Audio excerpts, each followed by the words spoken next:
Alemlerin Rabbi olan Allahu Azimuşşan bizi imanla şereflendirmiş, Kur'an-ı Kerim'i bize yol gösteren olarak göndermiştir. Allahu Azimuşşan Kur'an-ı Kerim'de bizlere en çok emrettiği ifadelerden birisi de tekvadır. Tekva, müminin hem Rabbi ile hem insanlarla hem de bütün alemle olan münasibetlerini nizama salan esas ölçüdür. Okumuş olduğum ayet-i kerimede Allahu Azimuşşan belə buyurmaktadır. Ya eyyühennâs, ey insanlar, inna halaknâkum min zekerin ve unsa, biz sizi bir kadın ve bir kişiden yarattık. Ve cealnâkum şuûben ve qabâile lite'ârafû. Şöbelere, gruplara, kabilelere ayırdıkça ünsiyet kurasınız ve tanışasınız. İnne ekremekum indallahi etkâkum. Şüphesiz Allah katında en değerliniz, Allah'tan en çok korkanınızdır. İnnallâhe alimun habir. Şüphesiz Allah alimdir ve her şeyden haberdardır. Bu ayet-i kerime bizlere gösterir ki insanlar arasındaki üstünlük, nesep, soy, kök, megam, mövge meselesi değildir. İnsanlar arasındaki üstünlük Allah'tan en çok korkmakla mümkündür. Böylelikle üstünlük soyda ve megamda değil, tekvadadır. Möhtərəm Müslümanlar, ümumi mənada təqva Allah'a karşı derin hürmet ve məsuliyyət şuuru ilə yaşamaqdır. Onun əmirlərini yerinə yetirməyə çalışmaq və qadağalarından səmimiyyətlə çəkinməkdir.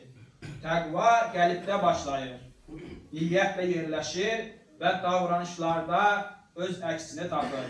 Namazı doğru qılmaq, qazancını halal yoldan əldə etmək, dili yalandan, qəlbi kindən qorumaq təqvanın nişanələrindəndir.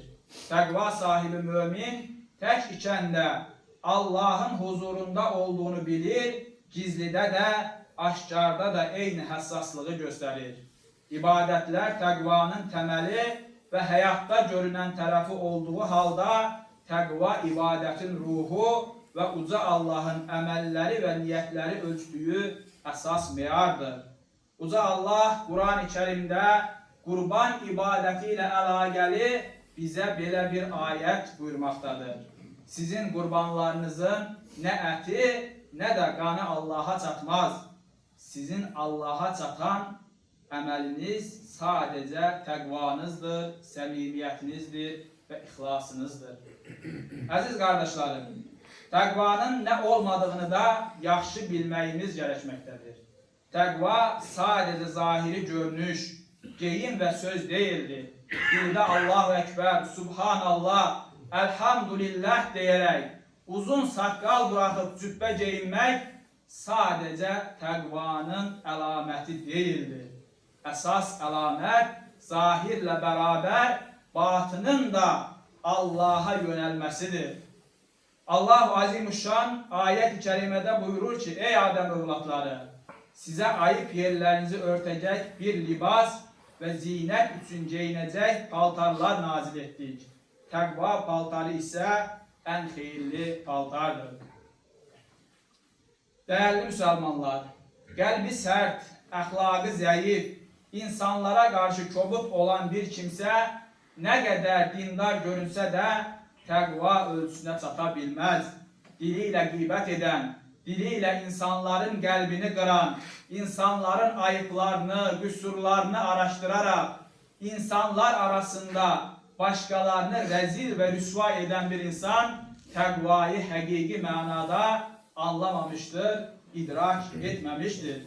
Özünü başkalarından üstün görmekte yine təqvaya zid olan davranışlardır. Tekebbür ve riya, təqvanın ruhunu mahveden büyük xəstəliklərdendir. Həmçinin dünyadan tamamıyla üz döndürmek de təqva değildir. İslam dünyanı terk etmeyi değil, dünyada ahireti kazanmağı öğretir. Çalışmak, istihsal etmek, ruzi dalınca gitmek tekvaya zid değil. Tekva harama bulaşmadan, haksızlığa yol vermeden, halal ölçüler çerçevesinde yaşamaktır. Məsuliyyətdən qaçmaq değil, məsuliyyəti ədalət və əxlaqla yerinə yetirməkdir. Bu baxımdan təqvaya müasir dillə desək, məsuliyyət şiuru demək yerinə düşər. Dəyərli cəmaat, təqva səmimiyyət və ixlasdır. Nəfs və insanlar üçün deyil, Allahın rızası üçün yaşamaqdır. Təqva həyatın hər sahəsində Allah'ın razı olduğu bir bəndə olmağa çalışmaqdır. Dilimizdə Allah'tan qorxuruq deyib, həyatımızı onun əmirlərinə görə tənzimləmiriksə, bu riyakarlıqdır. Xütbəmi Həzrət Ömər radiyallahu anh'ın bu hadisəsiyle bitirmək istəyirəm. Bir gün Həzrət Ömər radiyallahu anh Übey İbn Ka'b həzrətlərinə soruşur, təqva nədir? Übey radiyallahu anh isə Həzrət Ömərə, sen hiç tikanlı bir yolda yeridin mi? Yani tikanlarla dolu olan bir yolda yeridin mi? Hazreti Ömer, bəli yeridim diye cevap verdi. Bunun üzerine Übey Hazretleri, bəs o yoldan geçersen ne ettin diye soruştu.